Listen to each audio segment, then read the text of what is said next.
3, 2, 1, 0. Action! Ignition sequence start. Wanna Geeks.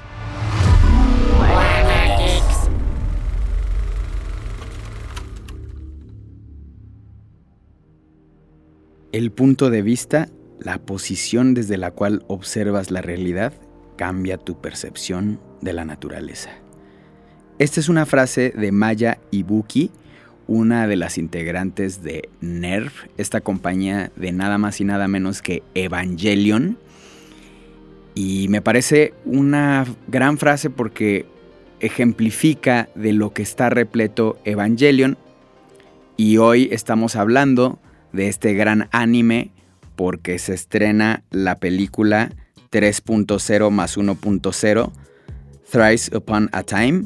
Y nos acompaña un invitado muy querido aquí por Wanna Geeks porque tiene un conocimiento muy amplio de la cultura pop. Es Pedro Bejarano, escritor, reportero, periodista y amante de todo lo que es bueno, diría yo, porque siempre en Twitter estamos conversando así, parece que tenemos gustos muy similares. Bienvenido, Pedro, ¿cómo estás? Bien, muy bien, muy bien. Gracias por todo. En poco tiempo de conocer a Pedro, se me hace muy admirable y se me hace una persona que tiene muchos conocimientos que son muy valiosos, por eso vuelve a Wanna Geeks. Y bueno, también está Joaquín, nuestro analista estrella, que siempre nos da una mirada distinta. Ojalá podamos conversar de algo de lo que no se ha hablado de Evangelion. Ojalá logremos llegar ahí, que es casi, está complicadón, ¿no? Porque Evangelion se ha analizado de muchas maneras. Pero bueno, ¿cómo lo intentaremos? ¿Cómo estás, Joac? Muy bien, Rich. Muchas gracias por tenernos de nuevo aquí. Un saludo al invitado, a Héctor, por supuesto, y a la audiencia. Y bueno, antes de empezar y aventarnos por completo, quiero dar un pequeño contexto. Es una obra creada por Hideaki Anno. La franquicia Neon Genesis Evangelion es considerada una de las sagas animadas más influyentes en toda la historia de la humanidad. Desde su estreno en el 95 en televisión, la historia trata de, bueno, no trata de él, pero está llevada por Shinji Ikari, que es, digamos, el protagonista de la historia. Y bueno, desde su aparición se convirtió en uno de los íconos de animación y un fenómeno global cultural pop que ha generado legiones de fanáticos y que también me atrevería a decir que creó o sacó de las entrañas del mundo fanáticos del anime desde una perspectiva muy distinta. Yo siempre he pensado que hay dos caminos, el de Dragon Ball y el de Evangelion. Y bueno, desde su conclusión ha sacado una serie de películas que se llaman Rebuild of Evangelion, que empezó en el 2007 y se supone que acaba con esta que acaba de salir, que está llegando a cines de América Latina por primera vez. Ya se había estrenado el año pasado en Japón, pero ahora llega en todo lo alto. Estas películas se estrenaron con el afán, me corregirás si hay algo más que observar ahí, Joaco, pero con el afán de darle mucho de lo que la animación no alcanzó a darle en cuestión de animación misma a los espectadores, porque algo muy bien sabido es que a Evangelion se le acabó el dinero a la mitad del anime y entonces ya se dejó caer duro y pesado contra las conversaciones filosóficas más que con las peleas de estos seres que parecieran mechas, ¿no? Entonces, con ese contexto llega esta película y ¿qué piensas de ello, Joaco? A ver, comencemos contigo. ¿Qué piensas de este reinicio? Y luego ya comenzamos a hablar de Evangelion. Es muy curioso que lo llames reinicio porque pues así se llama la obra, ¿no? El evangelio del nuevo Génesis, es decir, inicio, nuevo. Y pues es exactamente eso, un nuevo inicio. A mí me parece que más bien como que ya están cerrando la obra en realidad. Creo que tiene ya unas cuantas, digamos, presentaciones en donde ya está llegando a una conclusión bastante cerrada, porque precisamente como decías, el final fue muy polémico, porque presenta, incluso confuso, porque presenta una obra dos episodios finales de la serie original en lo que llaman en el medio animación limitada. La animación limitada es un recurso muy usado dentro de la animación para la televisión, concretamente, y el anime en particular se caracteriza por este tipo de recursos narrativos. Ya lo habíamos dicho respecto al manga, pero se traduce también en anime. La mayor cantidad de historia por la menor cantidad de cuadros. Evangelion se había caracterizado particularmente por esto. No sabemos exactamente si es por problemas de presupuesto o simplemente han usado estas limitaciones para presentar una nueva forma narrativa, una nueva forma de presentar sus historias. De repente en Evangelion veíamos conversaciones enteras entre dos personajes, a veces, como dices, muy profundas, muy filosóficas o muy sentimentales, y de fondo tenemos un cuadro, un still de un escritorio, un vaso medio lleno de agua y unas pastillas y unos lentes apoyados en el escritorio, y eso es el fondo para toda una conversación entre dos personajes, a veces muy emocional, a veces muy profunda, y de esta forma la producción se ahorra, no sé, un back to back o cualquier otro tipo como de forma de ilustrar la historia. Se ahorran un montón de cuadros, sin embargo logran pasar un mensaje completo, una conversación completa. Y es así como los últimos 2 episodios de la serie original en realidad se van a la animación limitada por completo. De repente son esbozos del storyboard, de repente son sus escenas no animadas en absoluto, nada más vemos la panorámica de uno de los lugares con un pequeño paneo apenas animada y una discusión en lo que parece una terapia de grupo entre todos los personajes, y discuten muchísimo sobre los temas de la serie, sobre los problemas de identidad, sobre los problemas de relacionarse con los demás, y finalmente pues es una revelación para el personaje principal, el personaje dramático, el protagonista Shinji Ikari, que encuentra su identidad y encuentra su individualidad. Pero pues claro, fue muy, muy criticada Gainax, la productora, por todo esto.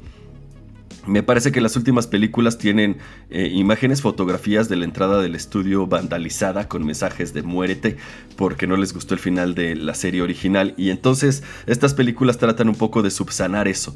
Tampoco les gustó de repente porque hay algunos cambios de personaje, algunas escenas demasiado fuertes que quizá los fans originales que habían idealizado la serie no estaban de acuerdo con ellas, pero me parece que continúa con todos los temas muy bien puestos, y finalmente no es la animación muy, muy refinada, que es full animation, normalmente lo que ya se hace en una película. Muchos de los teóricos del anime te van a decir que el anime, la serie de animación con una cultura marcadamente hecha para la televisión, no es lo mismo que una película, un OVA, que ya es full animation, que en realidad es una obra de autor y que está tratando de hacer uso de todos los recursos, tanto económicos como gráficos, para llevar una experiencia total a la audiencia. Sin embargo, me parece que no es eso por lo que vemos Evangelion. No es porque tenga una animación sorprendente, aunque sí hay mucho visual candy, claro que lo hay, pero en realidad lo vemos por su complejidad narrativa. Y es Evangelion la que inaugura no solo el segundo gran boom del anime, sino también un subgénero que se llama el Late Night Anime, que es un tipo de anime dirigido un poco a público más adulto y con tramas intencionalmente complejas, que no nada más desafían a la audiencia, es decir, no te dan todas las piezas, tienen baja comunicabilidad. Le están pidiendo a la audiencia una audiencia más activa, que ponga de sí y que trate de unir todas las piezas para extraer un significado de una fruta dura que no es fácil de exprimir. Evangelion es como que la prueba o la obra que es más característica de este tipo de narrativas, y que además es por eso que vemos mucho del anime. Cualquier persona que vea anime te puede decir que este tipo de productos entrega una experiencia narrativa mucho más profunda y mucho más satisfactoria que de repente la serie de AAA de HBO. Pongo HBO como ejemplo no porque sean malos, sino exactamente por lo contrario. Tienen una fama de tener tramas maduras, adultas, con temas complejos. Sin embargo, el anime ha logrado superar esas barreras, desafía no nada más a la audiencia, sino desafía las formas, las convenciones narrativas clásicas. Ya para situarse en una narrativa quizá postclásica o quizá de puzzle más clásica de las historias de detectives, pero que es compleja, en realidad compleja. Saltos de tiempo, metáforas emocionales, narrativas muy subjetivas hacia, digamos, profundas hacia el interior de los personajes que normalmente, sobre todo Hollywood, no explora, quizá por miedo a alienar a los públicos. Sin embargo, sobre todo a partir de los 90, sobre todo a partir de que este tipo de anime se vuelven comercialmente exitosos y popularmente aclamados, Hollywood ha logrado extraer un poco de estas narrativas y lo vemos desde la Matrix hasta Inception, hasta Adaptation, otras cuantas películas que han logrado presentar narrativas complejas con bastante éxito. Entonces, quizás se lo debemos, yo creo que se lo debemos directamente al anime, pero sí, hablamos de Evangelion por esto. Oh, eso está bien interesante, Joaco. Bien interesante. Sí, hablamos de Evangelion por esto, porque en realidad es muy complejo y en realidad tiene un espectro de interpretación tan grande y nos reta tanto como audiencia que seguimos hablando de él y seguiremos hablando de él durante mucho tiempo. Wow, eso es un comentario fuerte, pero no creo que esté sin fundamento. Hay mucha verdad en lo que dices de que a lo mejor estas narrativas complejas desde este tipo de miradas tal vez se las debemos al anime. Y a ver, Pedro, ahora tú dime, ¿es por esto, por la narrativa compleja, que Evangelion es tan amado a nivel mundial? ¿Te parece que hay algo más? ¿O cuál es tu opinión? Yo creo, Evangelion tiene una carga interesante si nos vamos a los contextos. El contexto latinoamericano, norteamericano, digamos en este caso situándonos en México. Oh, eso de los contextos está bien interesante. Es muy importante porque, por ejemplo, en 1995 Evangelion aquí en México fue censurado. No llegó. Claro. Por una simple razón, ¿cómo se llama? Entonces, temían, porque es que ese era el asunto de nuestros censores en aquellas épocas. Ellos creían que era profano. Entonces, esa parte es que agarra los símbolos católicos y los hace lo que quiere con ellos, ¿no? Bueno, ya viéndola bien, no los toma, los interpreta. Claro, o sea, no se apodera de ellos y los hace... En ninguna manera, en mi manera de pensar, de ver, no, en ninguna manera los profana, simplemente los toma, como de repente uno toma no sé, por ejemplo, la serie esta de Tolkien, que quiere agarrar un poquito de cada de Tolkien, hace lo que quiere y los interpreta y los pone, y al final tú como espectador puedes decir, me gusta, no me gusta. No es como profanación, no es una falta al respeto a ellos mismos. Eso es lo que opinas, pues está padre. Y como dice Joaco, creo que es muy importante porque como audiencia madura, no te toca a ti humillarte, ofenderte, sentirte aludido, simplemente observarla. O sea, toma el asunto como, por ejemplo, los rollos del Mar Muerto, que no es otra cosa más que la interpretación de todo lo que NERF quiere hacer con el proyecto de instrumentalización humana. Claro. Que no es más que un manual de instrucciones. Claro. Ellos utilizan ponerle los rollos del Mar Muerto, que cuando históricamente es una versión de la Biblia, bla, bla, bla. Claro. Pero no tiene que ver. Claro. Simplemente le pusieron así, o los ángeles les pusieron ángeles porque creo que no está mal.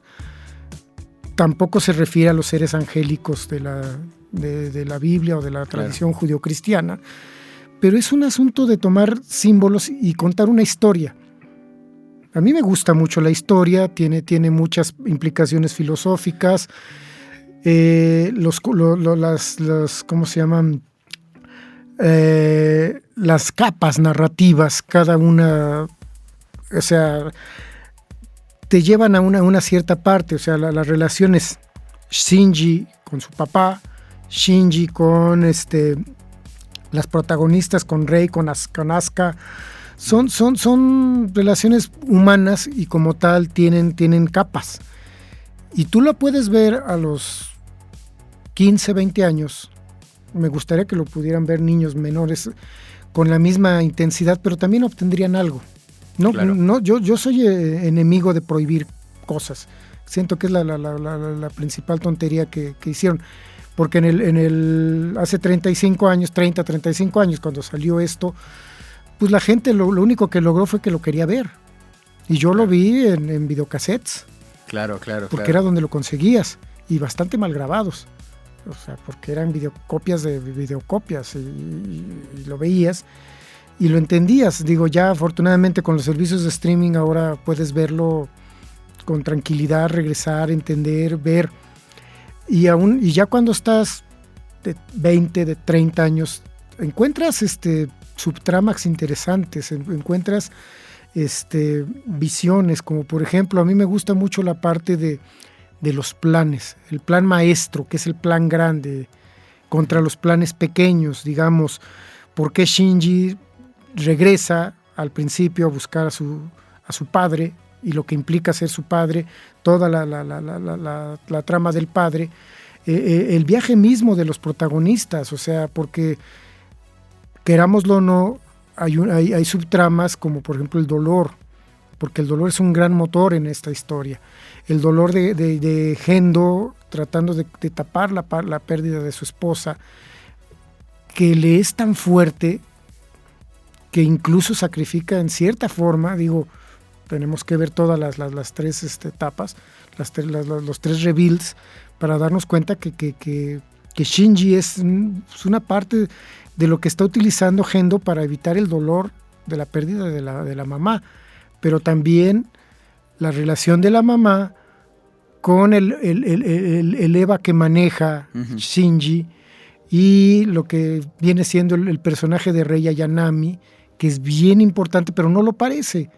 Claro. Y conforme vamos viendo, para llegar al tercer, al reveal 3.3 más 1, sí, Thrice Upon a Time, que parece un enigma, una adivinanza, porque o sea, 3 veces, o sea, es un número incluso mágico, si lo queremos ver así. Te da una connotación, porque vienes de algo previo. No necesitas, bueno, sí necesitas verlo, pero esta historia viene con un resumen previo, que es algo que no viene en los otros dos reveals, y ayuda mucho a entenderlo, porque tiene que ver, como lo digo, las relaciones entre personas y la relación con por ejemplo, la naturaleza, porque la naturaleza juega un papel importante. Claro. El juego de los ángeles, de Adam con Lilith, es otra subtrama bien interesante que parece tomada de la Biblia, pero no es de la Biblia, pero no es evangélica, pero sí es en cierta forma, es ambiguo, pero esa ambigüedad te lleva a reflexiones creo que más profundas y muy, muy filosóficas con sustento. Y yo ayer la volví a ver otra vez, porque está en los servicios de streaming. Claro. Me encantaría y espero poderla ver en pantalla grande, porque es maravillosa. Es una historia que merece la gloria de la pantalla grande para poder disfrutarla. Sí, como dicen, los caramelos visuales son importantes, pero caray, hay lecturas. A mí me gustan mucho esas lecturas que dan. Los personajes, la aparición, por qué aparecen en cada momento, por qué traen cada cosa y cómo van llevando la trama. A mí me gusta mucho ese viaje de cada uno de los personajes, porque al final nos llevan a cada quien a una lectura. A mí me gustan las lecturas que obtengo y eso me gusta mucho de esta parte.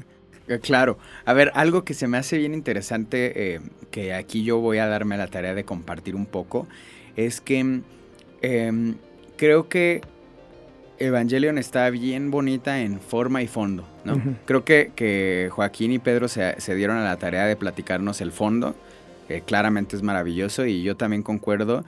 No es bíblica, pero sí, en el sentido de que, ¿por qué pero sí? Porque luego llega a tocar temas y usar símbolos que usan en la Biblia, pero tampoco es que su objetivo, me parece a mí, sea transmitir o que la entiendas con lo que la Biblia te quiere decir, ¿no? O sea, los reinterpreta, los toma y los usa para decir otra cosa. Pero la forma es la que cautivó. Por ejemplo, a mí de niño me cautivó la forma, ¿no? Yo no entendía el fondo, pero veía estos que yo pensaba que eran mecas en ese entonces, totalmente distintos a lo que nunca había visto, ¿no? Yo, muy en lo particular, como que nunca fui tan fan de Gundam de niño. Ya más grande fue cuando me empezaron a gustar más, pero estos robots de Gundam a mí no me encantaban. Los sentía viejos, porque yo nací con los mechas o con los que pensaba que eran robots de Evangelion, que después permean a tal grado que la concepción del mecha en Japón cambia también. Es decir, por ejemplo, luego Hideo Kojima hace Son of the Enders y los robots que ahí sí comparten mucho de la forma que tienen estos seres en Evangelion. Entonces, creo que nos ataca de dos formas, ¿no? Y creo que su éxito mundial no nada más es del fondo, porque eso atrae a intelectuales y gente que realmente tiene un interés filosófico existencial. Y luego también está la forma que hace que llegue hasta lo más recóndito del ojo y el ánimo de un niño que quiere ver algo distinto y emocionante. Incluso las formas de combate y las armas que usan son totalmente atípicas. Para ese tiempo no había nada así.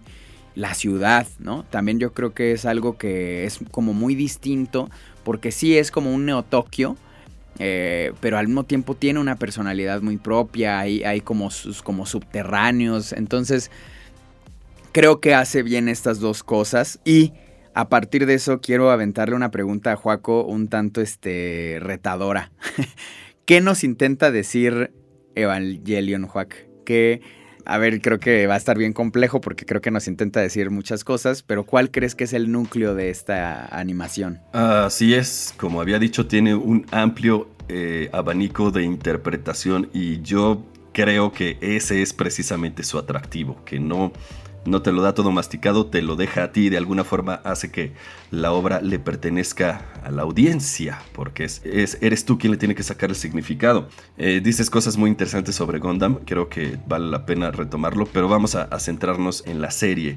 A mí me parece, estoy completamente seguro que como que el significado más obvio es una historia de coming of age, y es una historia principalmente psicológica y que tiene que ver con la identidad, tiene que ver con el crecer, el dejar el metafórico vientre de la madre, y reconciliarse sobre todo con los demás y hacerse, digamos, convertirse en un hombre, no digamos hombre, claro, sino en una persona madura. Sí, en un responsable de sí mismo, ¿no? Exactamente, reconocer que la diferencia del otro no es algo a lo que debemos temer o lo que debemos aniquilar, sino que vivir y tener experiencias es precisamente reconocer la diferencia en el otro y aceptarla y tener que lidiar con ella. Nunca vamos a hacer exactamente lo mismo, nunca vamos a ser uno. Vamos a ser diferentes, vamos a tener diferentes deseos, diferentes perspectivas de la vida, y esa diferencia es precisamente lo que hace que la vida sea digna de vivirse. Creo que la última película termina así, con ese mensaje muy claro. Esta es la interpretación además que vas a encontrar más común, es porque creo que es la más obvia. Shinji Ikari es un huérfano de madre que aún no tiene una figura paternal adecuada, que se debate entre el odio a su padre y las ganas de ganarse su admiración y su aceptación. Está en una edad muy incómoda, que es una edad pues prepuberscente, en la que no termina de ser un niño, pero tampoco termina de ser un adulto, y esto es lo que hace esta historia de coming of age. Shinji está en una situación de pubertad eterna, que es un arquetipo muy común en la narrativa japonesa sobre el Bishonen huidizo, que está tocado por esta condición de Bishonen eterno. Lo vemos en Haku, del viaje de Chihiro. Bishonen significa chico guapo. Y normalmente está huyendo porque no quiere ser parte de la sociedad. Presenta como que estas características aislacionistas que además encuentran mucha correspondencia con cierto sector joven de la sociedad postindustrial que están debatiéndose entre diferentes circunstancias que frenan la madurez, el empleo precario, la reducción de la natalidad, la apatía política, el hecho de que quizá no se pueden alejar demasiado de los padres y que por lo tanto no pueden comenzar una vida como adultos. Eso no es nada más del sector de jóvenes japoneses, sino a mí me parece que es mundial. Así que Shinji es llamado por su padre para pilotear este robot gigante, este mecha que se llama Eva. Este robot va a pelear contra una asociación de monstruos que llaman ángeles, que el literal dios cristiano envía a la tierra para crear el apocalipsis conocido como el tercer impacto. Es decir, ya ha habido 2 antes. Todo esto está organizado por una organización gubernamental militar que se llama NERV y cuyo lema es Dios está en el cielo, todo está bien. Porque, digamos, asumimos que cuando Dios baje del cielo, entonces las cosas se van a empezar a poner mal. Shinji está puesto en una escuela en la que todos los alumnos tienen en común que son huérfanos de madre, y ahí conoce a las otras 2 pilotos de los Evas.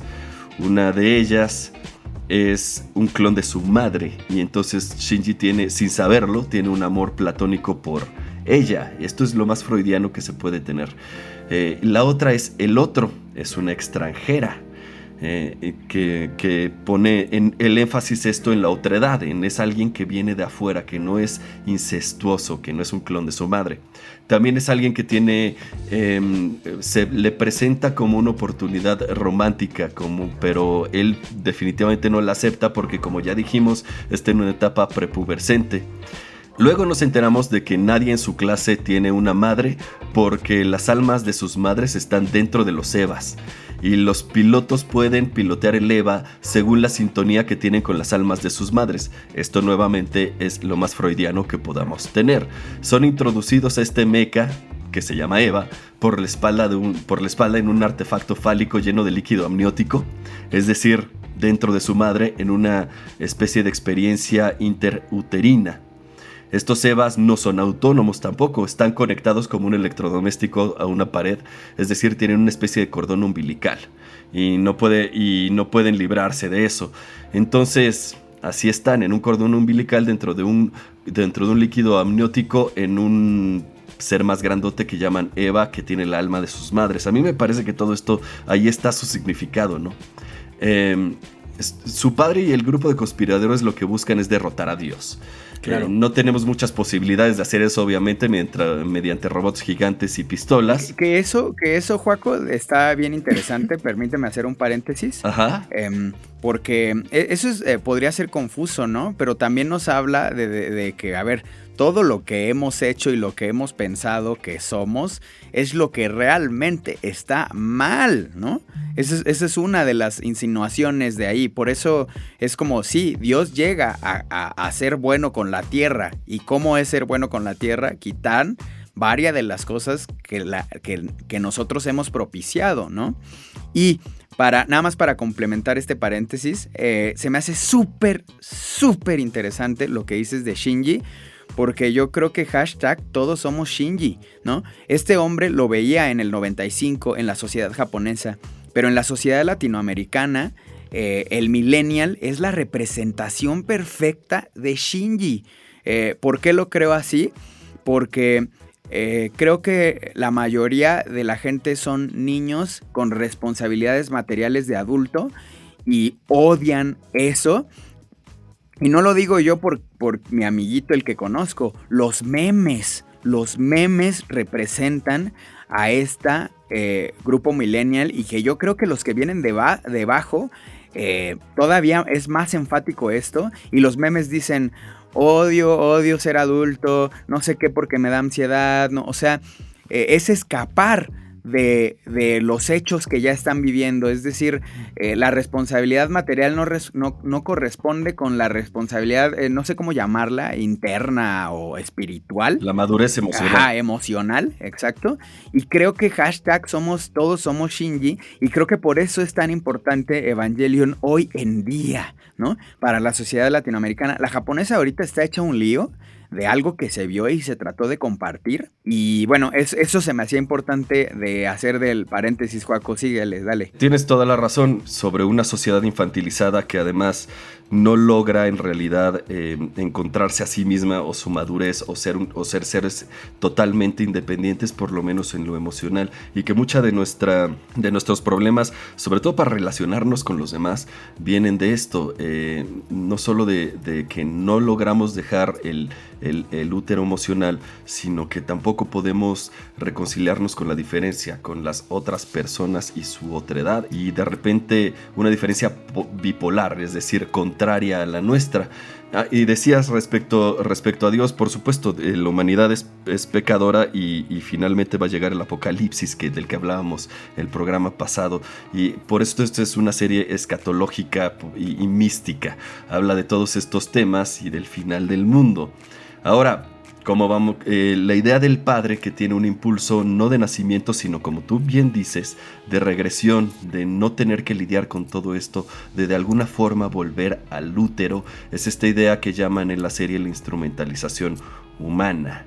Y aquí viene toda una serie de símbolos y temas que no son exactamente evangélicos, sino cabalísticos.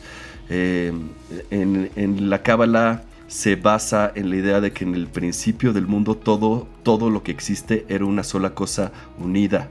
Todos éramos este mismo ser de luz llamado Adán, el Adán Aleph, el principio de todo, un ser único de luz. Pero algo provocó el esquisma, es decir, la fragmentación y la separación que crea todas las cosas individuales que existen hoy en día, los árboles, los animales, las cosas, las personas, como seres separados. El propósito de la cábala es lograr nuevamente la unión de todas las partes del Adam Aleph, llamadas Sefirot. Esto está representado por el árbol de la vida del Cábala, que si tú ahorita buscas en Google Cábala, la primera imagen que vas a ver es ese, el árbol de la vida. Yo soy gnóstico y yo no creo que exista esa separación. Yo creo que el Adam Aleph y el ser de luz existe ahora, y que la separación y la muerte son ilusiones que no nos dejan ver la unidad entre todas las cosas. Pero para efectos de la serie, la instrumentalización humana lo que quiere es disolver a todas las cosas en una sola ser único. Ese es el gran final, ¿no? El gran final. En el anime. Ese es el gran final, y ese ser único va a reemplazar a Dios. Vamos a ser todos un nuevo Dios. Esa es su idea del nuevo Génesis. Sin embargo, lo que quiere Gendo Ikari, que es el padre de Shinji, es en realidad volver al útero, que desaparezcan las diferencias y por lo tanto no tener que lidiar con el sufrimiento, con la diferencia, con el amor, con la pérdida, con todo lo que implica ser adulto, lidiar con las cosas con las que no podemos cambiar y que simplemente tenemos que aceptar. Wow. Creo que ese es el tema de Evangelion en su totalidad. Es impresionante, creo que sí lo lograste resumir. Y bajo este contexto, Pedro, te pregunto, más allá de qué trate, ¿no? Porque Joaquín nos lo pudo resumir de forma efectiva, ¿cuáles son los temas que a ti te han cautivado, que te han interesado de Evangelion? Porque creo que Joaquín nos echa como un balde de agua para cualquier persona que la animación japonesa la menosprecia, porque hay este tipo de piezas, ¿no? Pero dime, Pedro. Mira, a mí me gusta mucho, hay un juego que hace el autor bien divertido, si te pones a verlo con calma, y es, por ejemplo, las relaciones personales. Claro. Entrando ahorita, como decía Joaquín, en el asunto cabalístico, el número 3 juega un papel bien interesante en las relaciones personales aquí, porque casi siempre son relaciones de 3. Por ejemplo, en el más obvio, Shinji, Rei y Asuka son 3 personas, digamos, podrían ser los protagonistas, y tienen una relación muy interesante. Pero también lo tiene Gendo, lo tiene Katsuragi y ¿cómo se llama esta otra señorita? Ritsuko. Uh-huh. Son 3 personas y también tienen su propio que ver, porque, o sea, claro, si bien son los primeros 3, Shinji, Rei y Asuka son los pilotos de los 3 primeros EVAs, tienen como una relación medio emocional, erótica, más o menos ahí llevada. Claro. Pero Ritsuko, Katsuragi y Gendo también tienen la suya, porque ellos son los que están arriba de ellas. Claro. Y ellos tienen una relación. Ritsuko y su madre son las que hicieron la computadora biotecnológica que une todo. Claro. Y en realidad Ritsuko es su mamá también. Y tiene una relación con Gendo. Gendo la usó a su madre para hacer eso, para conseguir lo que no pudo con la mamá de Shinji. Y a su vez Katsuragi con su padre y Gendo provocó el segundo impacto, que es de donde empieza todo lo que tiene que ver con este tercer impacto. Y bueno, sin embargo, la tercia de Shinji, Rei y Asuka termina cuando entra el cuarto vector en esta parte, que es el único punto donde se hace un cuadrilátero, que es cuando entra Mari Makinami, que es la que tiene el primer combate en la primera escena del 3.3 de la película que se estrena, porque ella es como la parte, el ancla. Ella tiene una relación con Shinji, sabe perfectamente qué es lo que une a Rei con Shinji, y sabe perfectamente cómo hablar con Asuka, porque Asuka es una parte, es como la parte que le falta a Shinji. Los dos se complementarían en un momento dado si los dos pusieran el empeño en entenderse, pero no se van a entender, porque son tan parecidos que se repelen. Sin embargo, Mari, Makinami, ella hace como el cemento que junta a los tres, pero no puede juntarlos todo el tiempo y sabe perfectamente que en algún momento tendrá que soltar a uno, a dos o incluso a los tres. Y tendrá que aferrarse para conseguir un final o no, que pueda ser, digamos, el que desequilibre la balanza.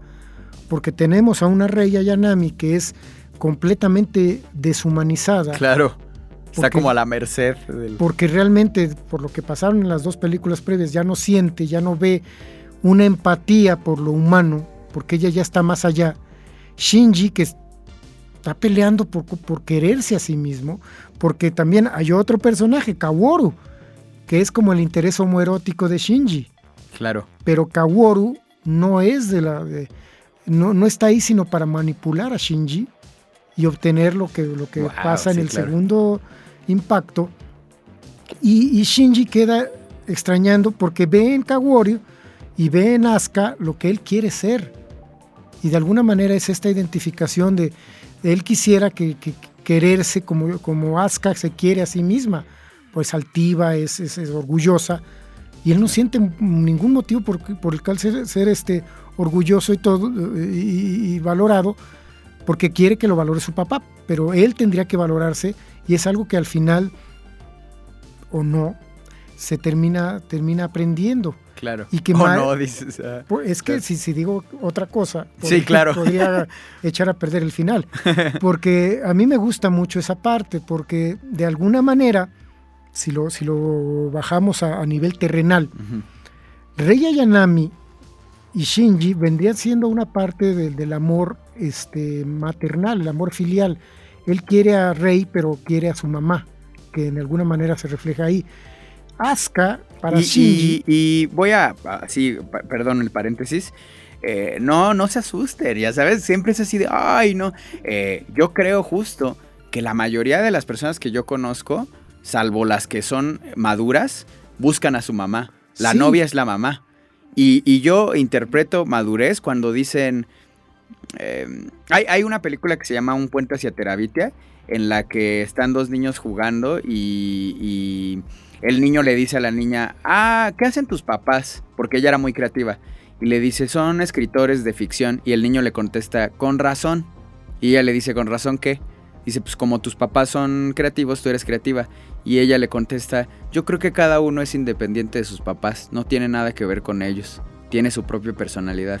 Y creo que ese es uno de los grandes pasos de la madurez. Desde la realidad, decir, pues esto ni me gusta, lo que yo quiero o lo que realmente amo en mi vida es otra cosa. Entonces no se asusten, ya sabes, y luego somos bien hipócritas de, ay no, ¿cómo? No, pero es una relación de atracción-repulsión. Claro, sí, claro. Porque, o sea, Rei Ayanami sí puede ser una parte de su mamá, pero él tiene que entender, y es la parte de la madurez, que sí es, pero no importa. Claro, no es, pero no importa. Entonces, es como una parte del amor romántico. Claro, o sea, porque muchas veces el niño, hablando en general, valora lo que es el amor a partir de lo que ve como de sus figuras materno-paternas. Claro. O las figuras de autoridad que él tiene enfrente. O sea, y si tienes suerte, fue una bonita relación, pero si no tienes suerte... No siempre, y es que ese es el asunto, sí, porque hay un elemento neurótico que realmente está ahí haciendo mosca, haciendo ruido. Y entonces el amor romántico, el Shinji lo ve en algunos episodios con Rei, pero Asuka le presenta una especie de amor pasional, que es un vendaval que todo lo rompe. Claro. Y de repente llega Mari Makanami, que viene siendo como el amor maduro, que es ese amor que sí, ok, te quiero, sí, ok, te deseo, sí, ok, pero no tiene por qué ser tragedia, no tiene por qué ser gozo pleno, así, ¡guau! Simplemente es un asunto, ya llegamos. Claro. Ya estamos, o sea, es un juego bien divertido. Sí, claro. Pero es divertido de verse. Ya cuando termina la historia y uno ve, dice, pues está padre. Claro, porque sí, o sea, el amor romántico es bien bonito. Estás en la secundaria, ves a la niña que te gusta. Ese que sale en Ranma y medio. La idealizas y juegas de, ay, yo sin ella me voy a morir. Y cuando te dejan después de 2 semanas de noviazgo en la secundaria, estás muriéndote y en efecto te mueres. Sí, claro, sí te mueres. Y hay una muerte Joaquín ahí. Sabina, lo malo del amor es que del amor romántico, de morir de amor es que no mueres. Sí, esa es una gran frase. Sí, esa es la tragedia verdadera, sí, carajo. O sea, y aquí el asunto es que, bueno, sí, no puedes vivir pegado a ese amor romántico, y cuando lo revisitas después en la reunión de tus excompañeros de la secundaria, te dices, ay, por esto me estaba muriendo. Claro, no más. Ese es el juego, es una parte, y digo, es una pequeña parte de la historia, no es toda la historia, porque, híjoles, hay asuntos hegelianos, incluso el caldo, claro, el terminal de todo esto, el jugo de naranja, eso tiene mucho que ver, pero no, esto es otra cosa. Claro. O sea, hay un montón de capas, ¿no? Sí, tú estás dando otra de las relaciones humanas. Y cuando termina la parte con Makinami, que desenrolla, te digo, a mi punto de vista, jala un hilo en algún momento de la historia que desbarata todo el nudo, afortunadamente, porque como quedó en el anime, sí se queda como denso el asunto, porque es un final así de, ay, todos nos perdonamos, nos aceptamos, nos queremos, adiós.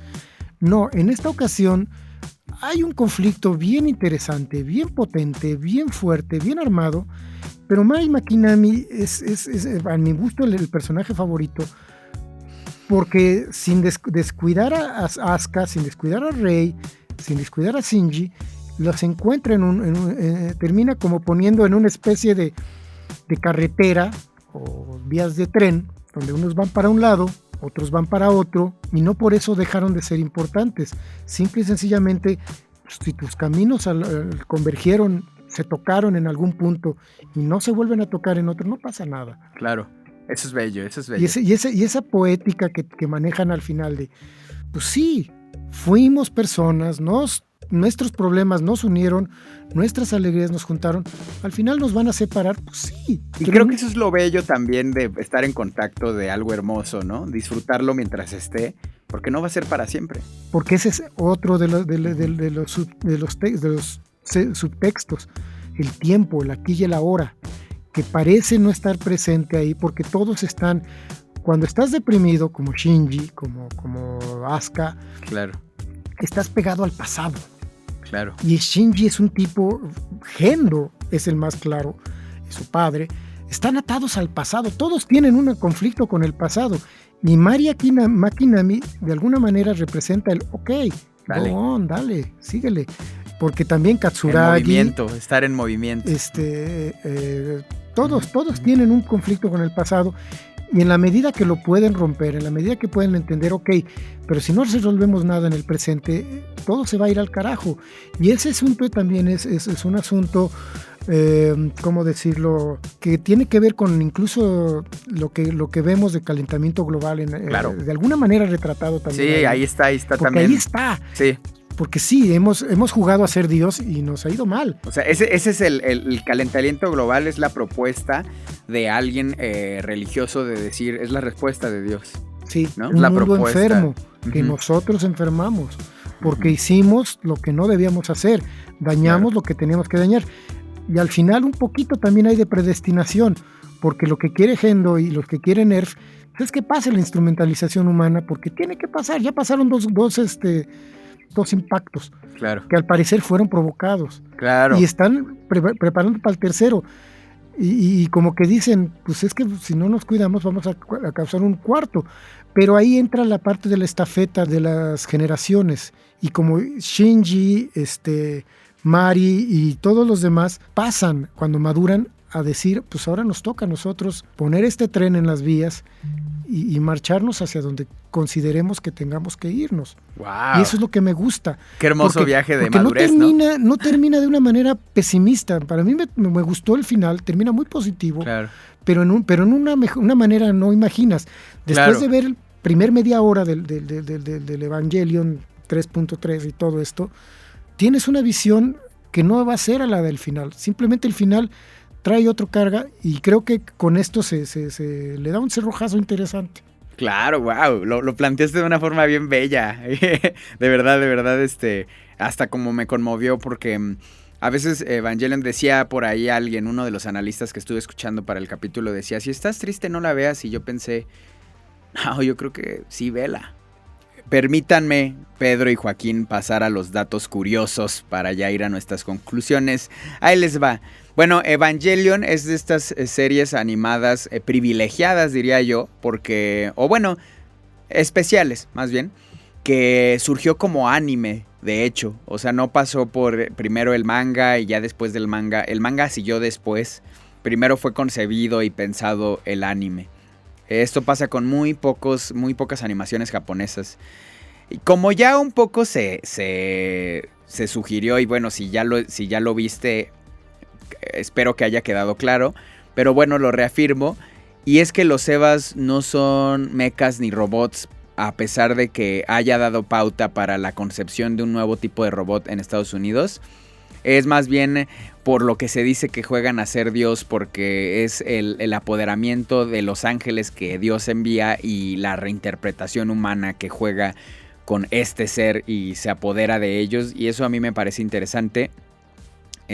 Alguna vez lo dije aquí, que a mí me encanta el doblaje, o bueno, la actuación de voz japonesa me parece que es la mejor de todo el mundo, porque ellos se toman con una seriedad que yo no he visto en ningún otro lado del mundo en los papeles de sus personajes de animación. Un ejemplo es esta: Yuko Megami, la actriz de Asuka, fue literalmente estrangulada en la grabación cuando Shinji estrangula a Asuka. Entonces, no se sabe, hay un chismesazo de eso, no se sabe si, según ella aceptó, pero muchos dicen que la obligaron a ser ahorcada. Entonces, es un rollo ahí, bien denso. Y bueno, ya el último dato curioso es que la trama es el resultado de la depresión de su creador, Hideaki Anno. No, y no es un secreto, es evidente, la animación tiene un halo de tristeza, a pesar de que yo creo que al final es esperanzadora y te trata de comunicar un trayecto hacia la madurez, como bien nos decía Pedro. Dicho esto, dime tu conclusión de esta gran animación, Joaco. Creo que hay que verla y muchas personas tienen cierta aversión por las caricaturas porque tienen una idea de que la caricatura, pues una idea muy occidental de que es un poco simple. Claro. Incluso las caricaturas para adultos que están hechas en Occidente no se salen tanto del formato de comedia, es decir, no... a pesar de que tienen temas adultos y a veces preguntas interesantes, en realidad no logran pasar ese umbral, digamos, de la madurez para entregar una experiencia narrativa mucho más satisfactoria que, como dije, muchas de las series AAA que existen por ahí. Este tipo de animación narrativamente compleja no nada más desafía las convenciones de la narración clásica, de la televisión y del cine mainstream, sino que también es un matiz diferenciador, que es una ventaja competitiva para el anime en particular. Es decir, en un mercado saturado, este tipo de narrativas destacan, no nada más como grandes obras aclamadas por la crítica, sino como grandes obras de éxito, claro, comercial, que además tienen eco dentro de las piezas mainstream. Decía Satoshi Kon, el creador de Perfect Blue, de Paranoid Agent, de Paprika y todas estas obras que además yo recomiendo que vean todas ellas, decía... Sí, son de primer categoría mundial, así. Sí, porque son obras conceptuales que caben dentro de esta categoría de narrativa compleja. Él decía, no, porque ya falleció, no creo que las películas deban ofrecer un territorio seguro desde el cual el espectador observe desde la distancia. No pienso que eso sea la experiencia del cine. Lo que pasa entre la pantalla y el espectador es importante. Tener una experiencia significativa como miembro del público, ser conmovido por esa experiencia es importante. La meta es forzar al espectador a participar en la película. Y esa es en realidad la meta. Este tipo de narrativas complejas no mueven tanto la fábula, es decir, los elementos narrativos dentro de la obra, sino lo que llaman el sujet, es decir, la forma en la que esos elementos están presentados. Y yo creo que ese es el placer principal de este tipo de narrativas. Superar los obstáculos planteados por la pieza, es decir, que el público pueda arrancar sus significados, pero también evocar una sensación de fragmentación temporal del sujeto, que eso hace espejo en nosotros, como la misma sociedad está fragmentada y como los mismos individuos a los que están dirigidos estamos fragmentados. Son un espejo roto que en realidad no está distorsionado, porque así es como somos nosotros. ¡Wow! qué buen final. Dime, Pedro. Yo creo que sí, bueno, sí, coincido completamente, porque sí somos como fragmentos de una misma cosa, y si estuviéramos enteros, pues no sirve de nada.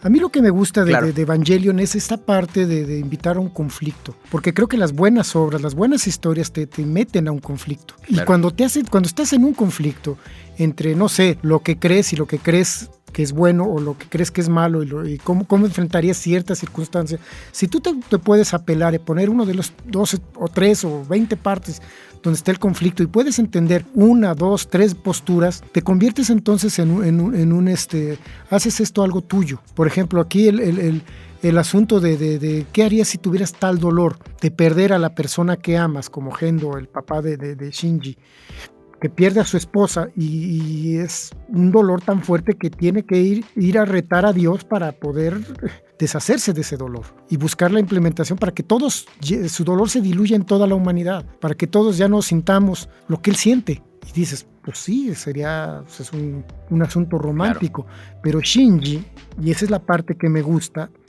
rompe esa ilusión de alternativas, porque la ilusión es, me quedo con el dolor de Gendo, o no me quedo con el dolor de Gendo, sufrir o no sufrir, y Shinji encuentra una tercera opción, o todo, porque siempre hay una tercera opción.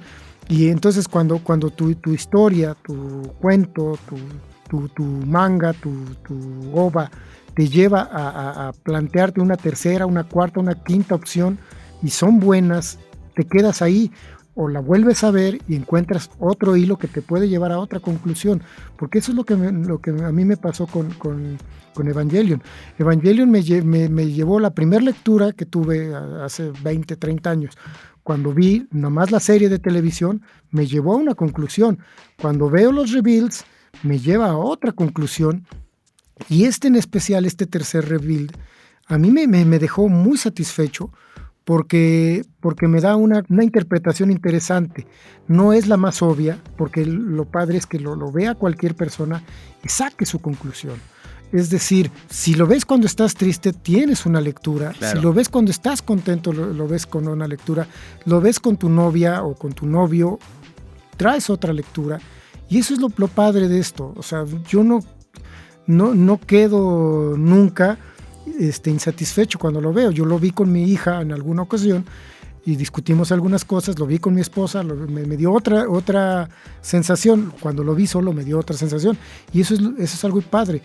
Creo que la gente tiene que verlo y tiene que darse la oportunidad de releerlo, verlo y tener la capacidad de sentarse en los distintos lugares del conflicto y entender qué hubiera hecho, qué podría haber tomado y qué pudo haber dejado. Y siempre hay una ganancia. Claro. Qué bonito tu conclusión de que siempre hay una ganancia. Yo también lo creo. Yo cierro con esto. Yo creo que las obras más grandes de la humanidad siempre han utilizado de forma magistral los símbolos de su contexto para tratar de explicar algo mucho más profundo del símbolo que expone, ¿no? Es decir, la mitología griega usaba a los titanes para explicarnos algo. Estas cosas, las religiones abrahámicas usan a la Biblia con la representación de Jesús caminando sobre el agua para explicarnos los conocimientos más allá de la masa. Evangelion utiliza ángeles caídos del cielo para explicarnos o representar los pensamientos caídos de Dios, una filosofía propuesta por Platón casi.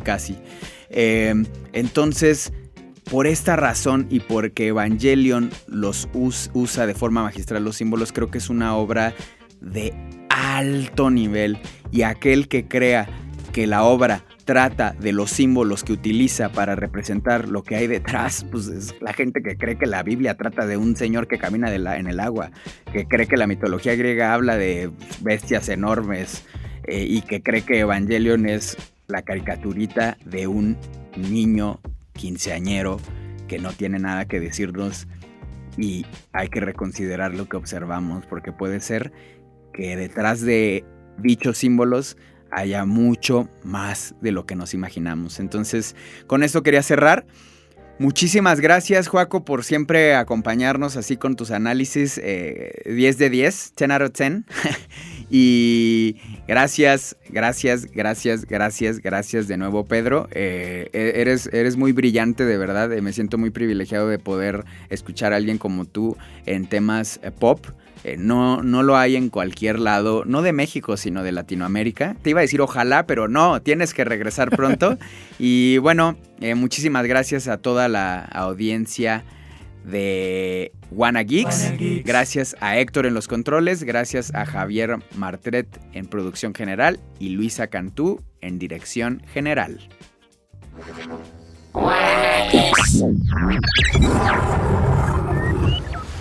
Suscríbete a Wanna Geeks, una producción original de Audiocentro, con la participación de Ricardo Yaguaca y Joaquín Ortega. Edición Héctor Mondragón. Producción Javier Martret. Dirección general Luisa Cantú. Audiocentro.